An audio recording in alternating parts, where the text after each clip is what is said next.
açıram seheri tek başıma. Hesretim, kederim, makaram karışır gözyaşıma.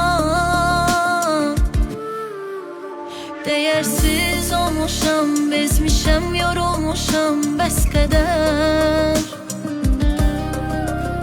Sonunda anladım, vermişem boş yerə ömrü hədər.